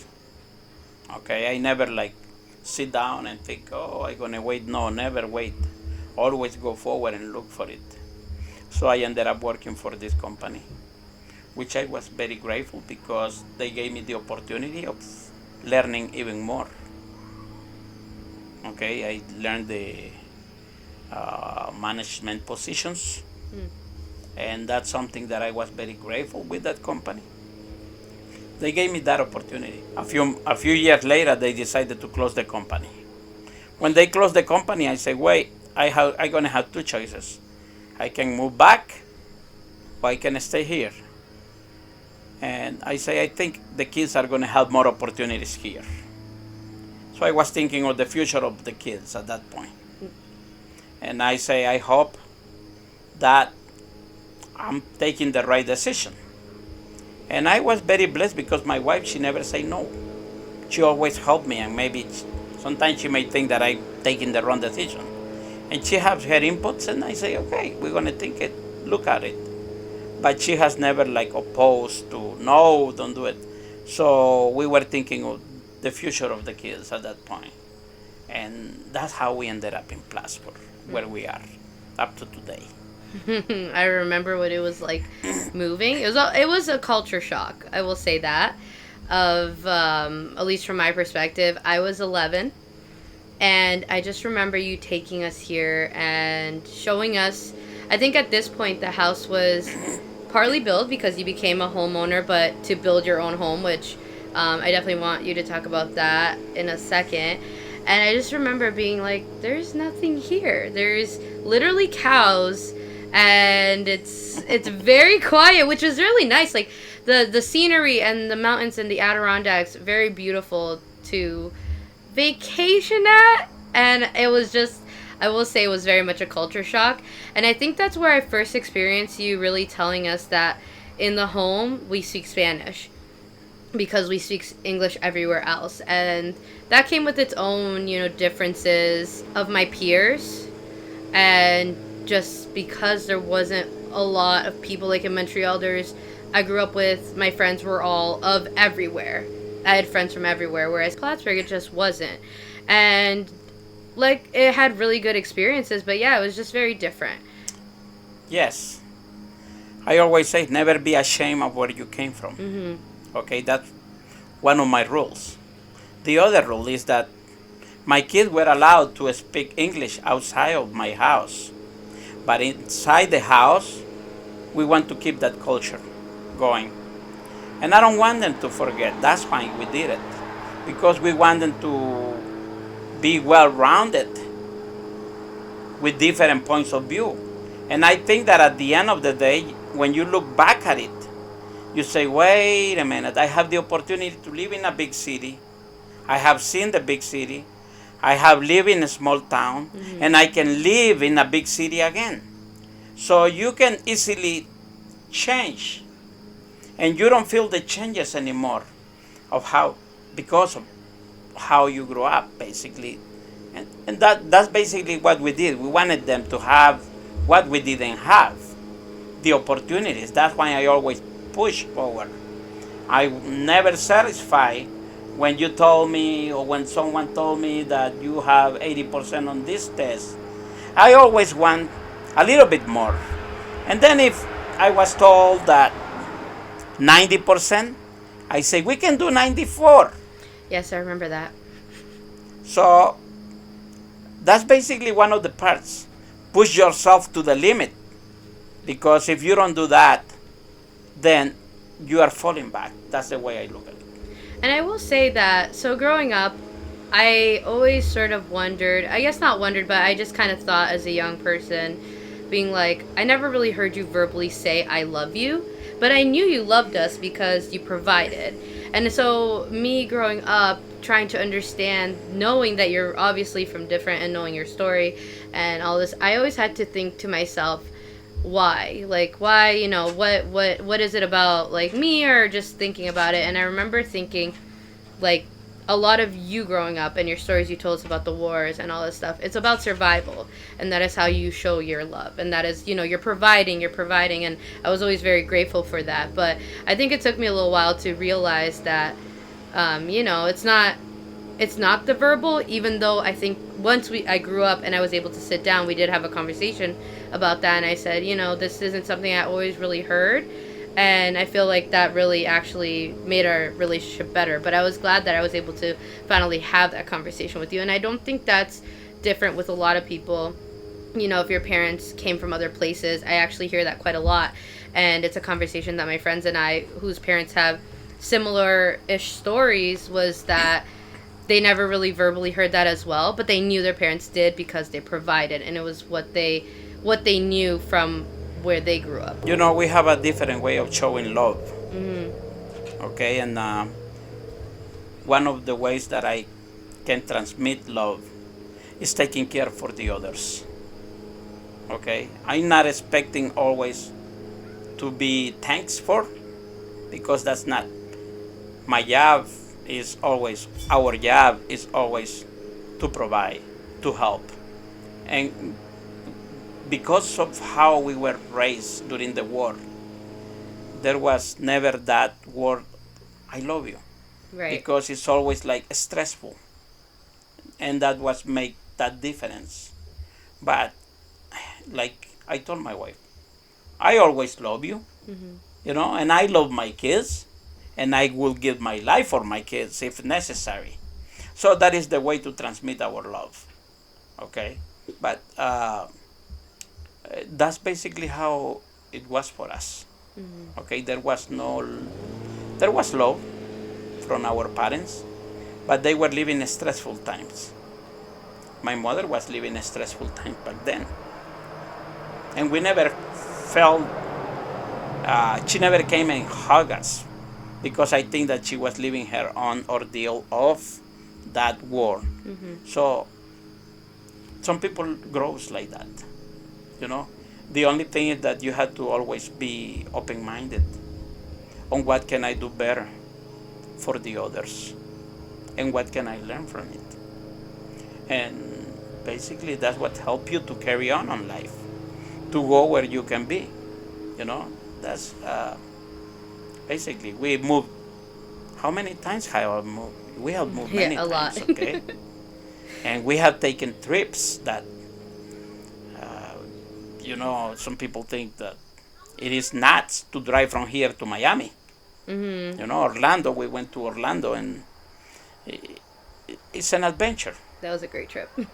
So that's basically what we have, Yeah, you know. and that's what my I wanted to bring that up because I know a lot of people can relate to that, and I remember when as I got older I had to look outside of myself and had to realize that it wasn't that you couldn't say it wasn't that you didn't, couldn't really physically show up by the hugs, but it was because you grew up in a different time. But I'm glad that we did get a chance to sit down and talk about it, and I did tell you, like, hey, like, why don't you say it, or why did, and then but we were able to have that open conversation, and I think it actually changed our relationship for the better, which I'm very, very happy about. um Now I want to talk about back in 2004. We're going to travel back a little bit. We went to El Salvador, and we had been a couple times, and I love it. I think it's a beautiful country.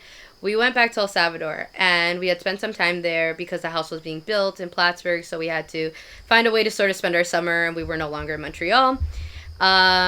We went to the mall, and we were hanging out, and all of a sudden, you hear that my brother, your only son, is missing. Yep. As a parent, and also as yourself, like, growing up in that country, knowing what it is, and yeah, things aren't 100% still because this war and these battles have been going on forever. How did you feel when you heard that, and also trying to process until we were able to find him? Well, when that happens, I remember exactly. We were coming from the mall, and they decided to take a walk to the mall because it wasn't too far, so they got lost. But at that point, the only thing that came to mind is to find them. Mm-hmm. So the first thing that we decided to do is to announce it to the police that we were looking for this little boy that looks different than all the other boys because he was slightly chubby. So they can say, "Oh, we know we are looking for this kid." So Description. it was easier Mm-hmm. to look, and we were lucky that he was found very quickly. But we never got nervous. I was nervous because of what was going on with the not so safe, Right. you know. But those are things that you cannot lose your mind over. You have to think quickly, and what can I do? What can we do? What can we move to do it? Mm-hmm. And everybody moved. I remember the whole family immediately stormed every mall looking for him, Mm-hmm. and he came back, with his cousin. His cousin knew his way around, so they came back, and we were glad. And they wanted to blame the other kids for what was happening, and I say no, it's not their fault. They are kids, Mm-hmm. and we left it as that. So that's how it went. It's weird because we joke about it now. That's always a joke in like, Daniel, which is my little brother, getting lost, and we're all older now. We're all in like our 20s and my sister's in her 30s. But we always joke around about that, but I do think about how we're also very blessed because how quickly that could have turned. How quickly, like thank God he wasn't, but taking how different our lives would have been moving forward from that. I do have a friend that's still to this day considered missing, and I think about him all the time. And I get sad when I think about it too much, and sometimes I have to just process those emotions because it is what it is. Exactly. But thinking of that being my brother is a whole different level. Yes, it is. But one thing that you can do is always keep yourself calm, Hmm. and that helps always. If we rush into like we lost one boy and we run all over, not doing anything, we are just stumbling in the same location. So you have to look and you have to think, where can this boy be or where can this person be? Hmm. And draw your own conclusions of where. And we were lucky that the kid wasn't too far and that the security guards were all over Hmm. looking for him. So that was very Yeah, good. I remember. I also wasn't. I It was weird because you would think I would be more scared because I was younger. I didn't know what was going on, but I actually wasn't. I remember thinking back. I was like, I feel like we'll just find them. Maybe I was in denial, but I just remember. And then we found them. They were just eating pupusas in a Yep. restaurant up up the road from their neighbors. But that was a pretty long trek for a walk for them Yep. to take, and that's why I think about how much could have happened in the time span of like the mall back to mi tias and what would have happened. Not only that, but because of the traffic, the Mm. drivers are not very respectful sometimes on kids or anything. They are in a rush hour. I remember that happened during the rush hour of around 4:30 in the afternoon, which is very busy Hmm. at that point. And the driver don't care. All they want is to rush to get from point A to point B. So that's where most of the accidents happen. That was worrisome to me. But we were lucky that they were eating their pupusas and enjoying them. So You move to Plattsburgh and you have your house built.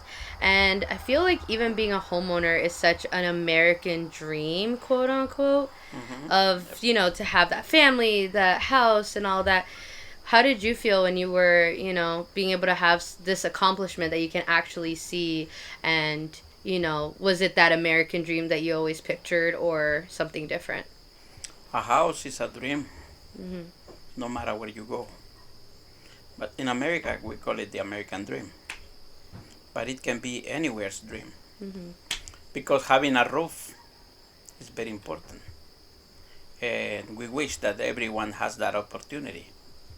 We work hard to have it, and you have to be very diligent to have something like that.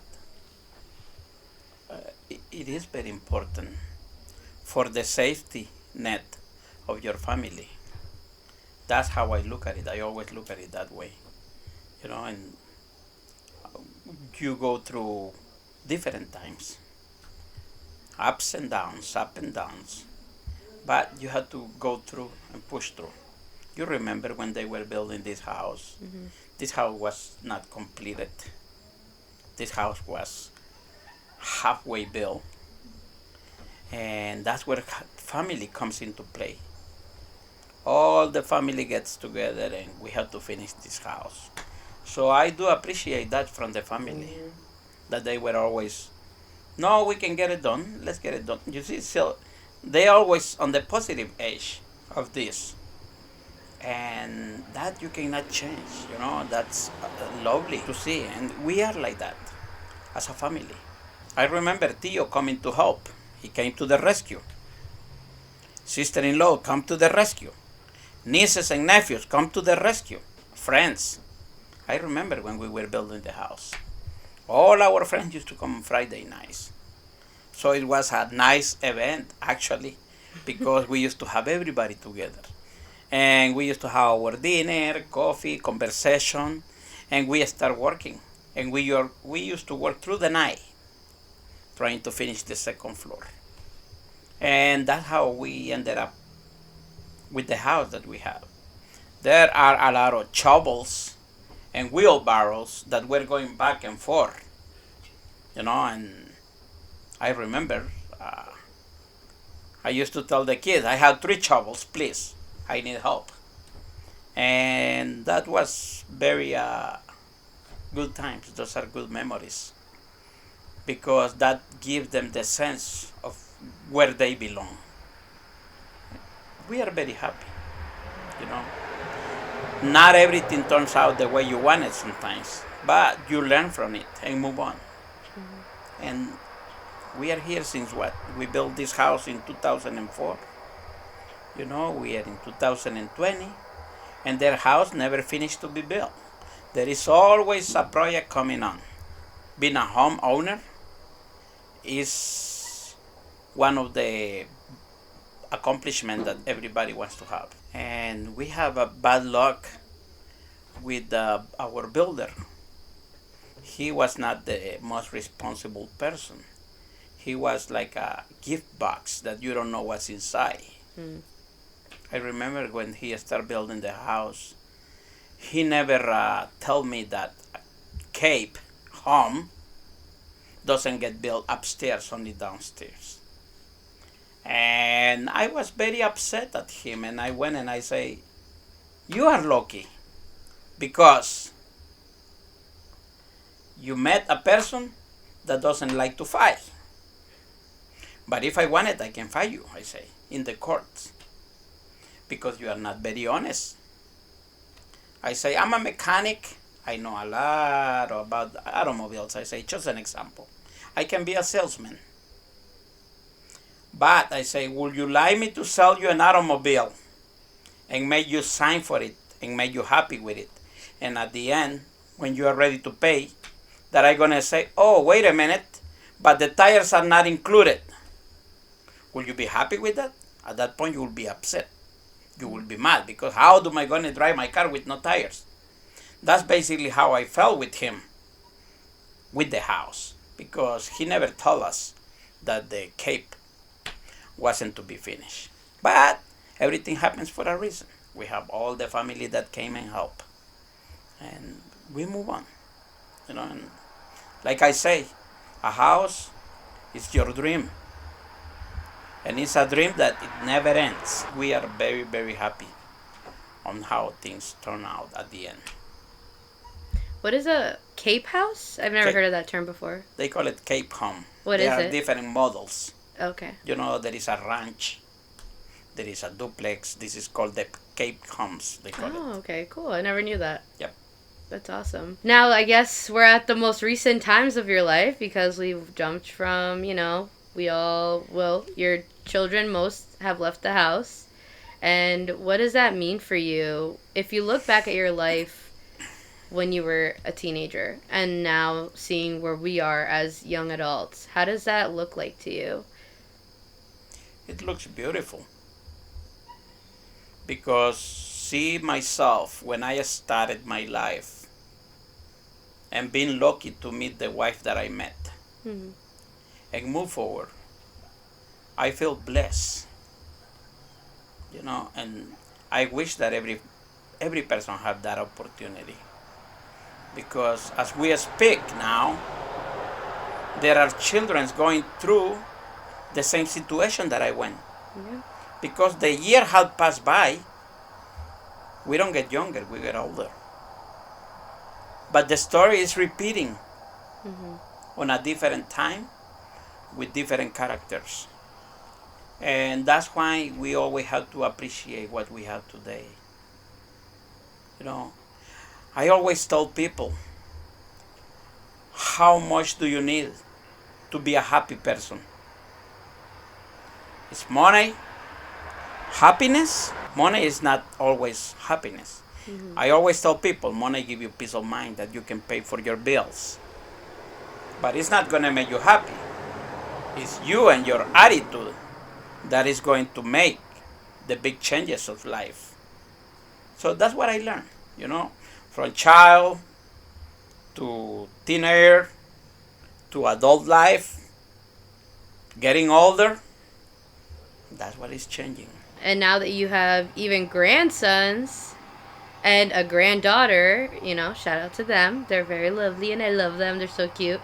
And as we get older, what do you want them to know? Or even people who have similar stories, young people who might be going through the same thing, or even looking at their lives now, whether it's what their parents did or what they're doing themselves.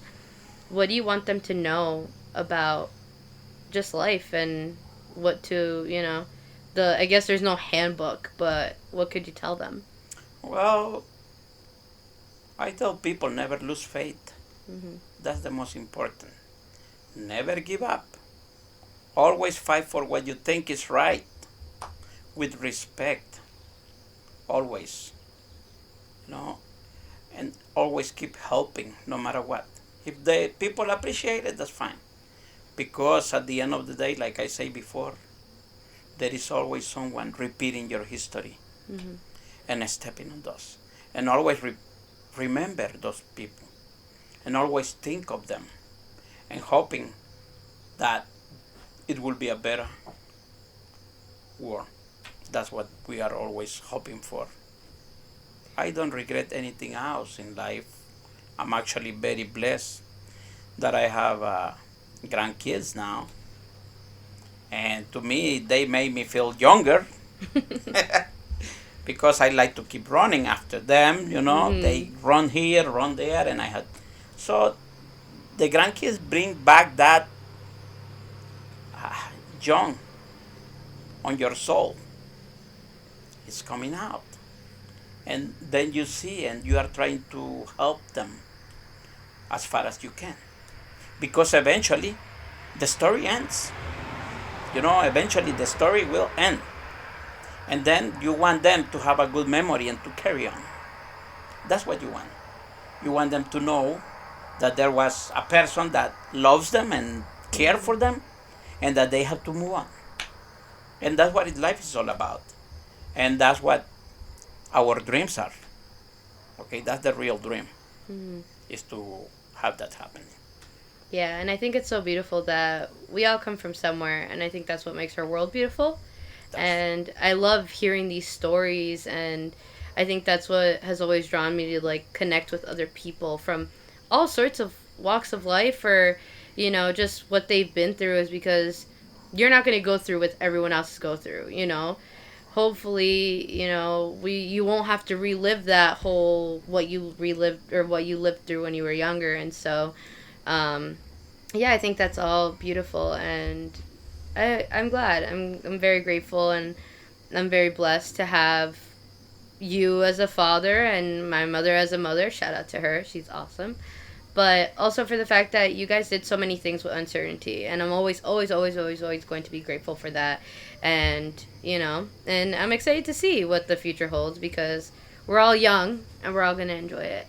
But so now some questions, like a little more fun, is who do you admire, or who did you look up to, either growing up or even now? Who's someone that you appreciate?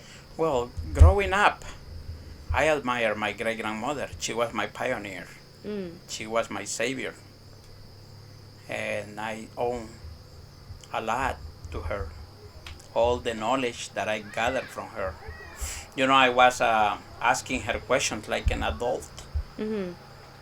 and I used to ask her questions. That's how I learned from 1800, because she always used to tell me, I stole 2 years of the last century. I was born in 1898. I never forget. And she always used to like have fun at that. And I always used to ask her questions. So Mm-hmm. that part of my life was fun, you know. And I think that I'm one of the blessed people to have the opportunity, because I was always asking questions. Mama, how was your life? Mama, how did you meet people back then? And she used to tell me all the stories. So, like, I can tell you how she says that in their time, how they used to know if a person liked them. It was completely different than what it is now. Yeah. Now the kids, they go and, oh, I love you. Oh yeah, I like you too. So and you move on.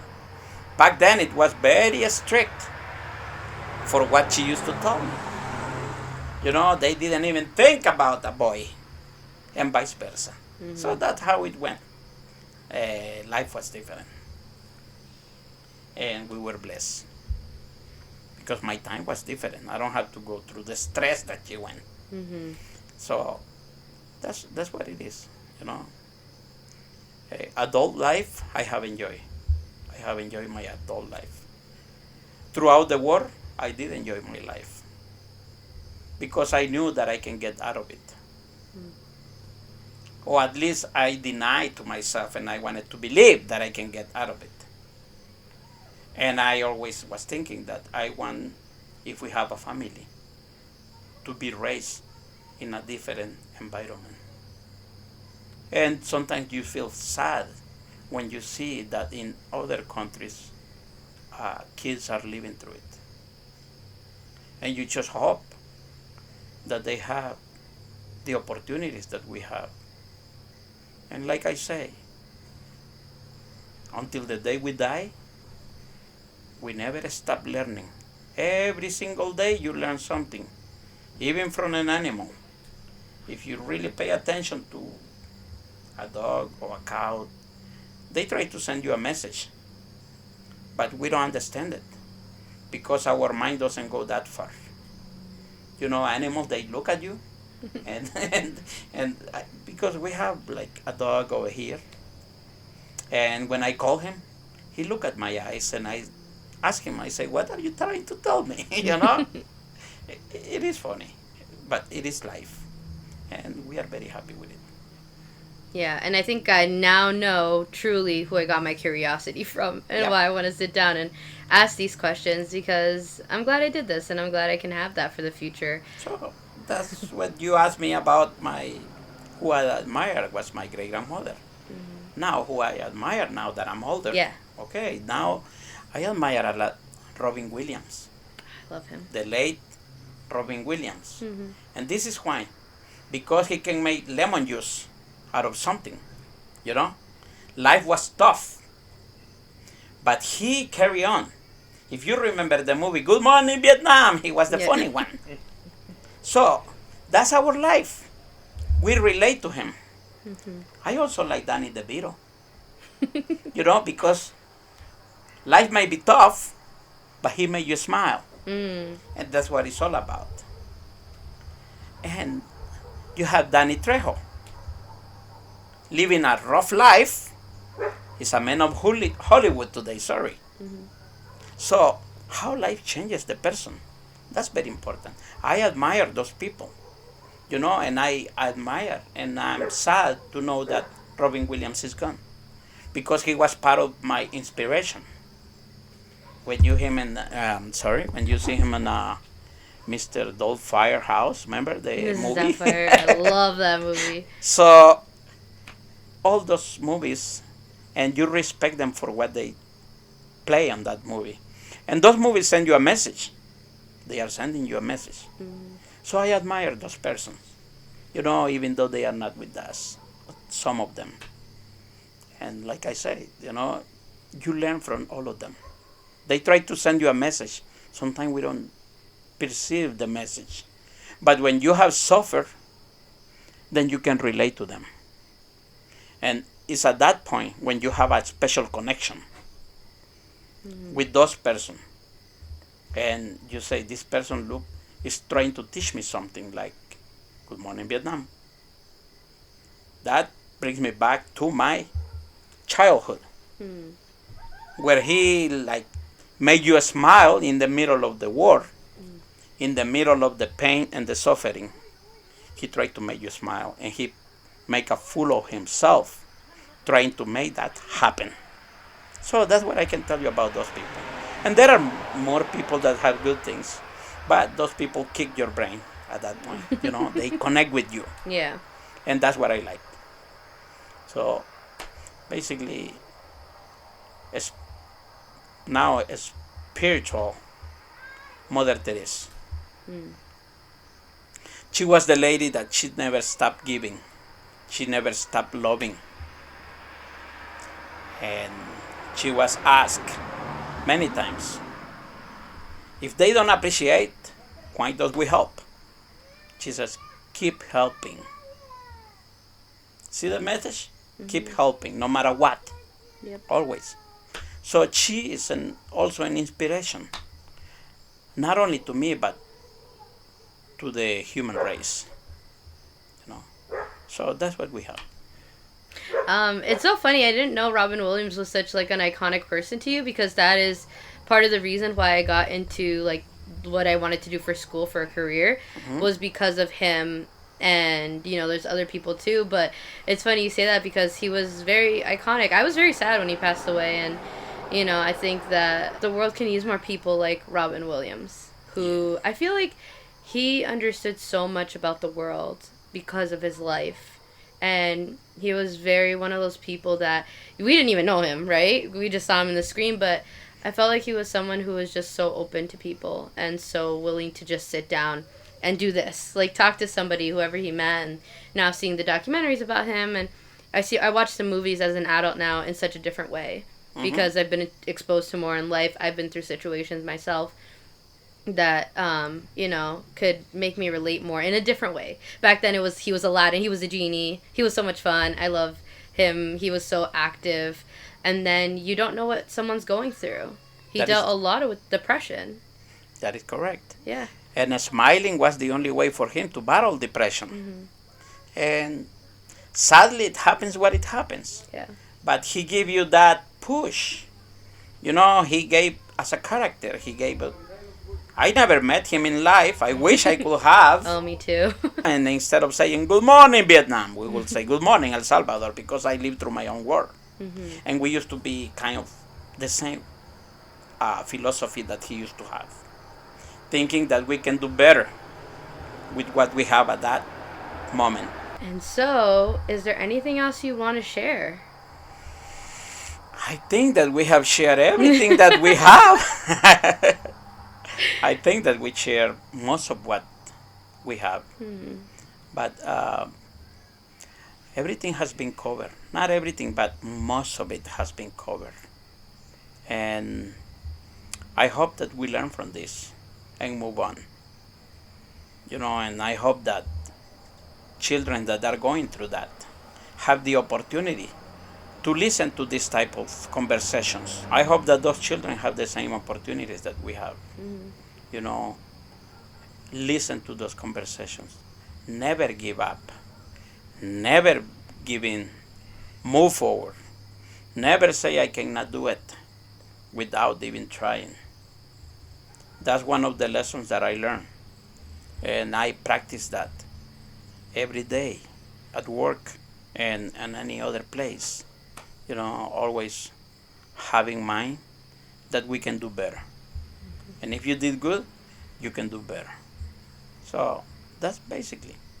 Yeah. Well, this has been so lovely, and I'm so happy I got to hear even things that I didn't know about or like how you felt. I will definitely be cherishing this forever, and looking forward to doing a lot more of these with so many individuals. And so I want to thank you for being with us today, for opening up and sharing your beautiful story. Yeah. So thank you very much. I do appreciate the opportunity because this is a blessing to be able to sit down with you and be interviewed and ask so many things that maybe you didn't know, out of that. And it's a blessing to have the opportunity to speak because so many people die without having this opportunity. Very true. So I do appreciate that you took the time for the interview and that there is a lot of people that doesn't have that opportunity. Thank you. Thank you. And with that, friends, I'll talk to you soon. Bye.